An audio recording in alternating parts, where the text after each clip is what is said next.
Creations में आप सभी का फिर से एक बार स्वागत है। आज की इस वीडियो में मैं आपको कुछ डिज़ाइनर कुर्तीज़ के पैटर्न बताऊंगी, जिससे कि अगली बार जब भी आप अपनी कुर्ती को डिज़ाइन करना चाहें या अपने टेलर को कपड़ा देना चाहें तो आप इन सारे डिज़ाइंस को भी एक बार ज़रूर नज़र में रखें। तो चलिए शुरू करते हैं।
तो फ्रेंड्स, कैसे लगे आज के डिजाइन्स? आई होप आपको पसंद आए होंगे।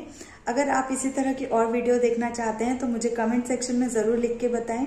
और अगर आज की वीडियो आपको अच्छी लगे तो इसे लाइक ज़रूर कर दीजिएगा, अपने फ्रेंड के साथ भी ज़रूर शेयर कीजिए और चैनल को सब्सक्राइब करना मत भूलिए। हम फिर मिलेंगे अपनी अगली क्रिएशंस में। वीडियो देखने के लिए बहुत बहुत शुक्रिया।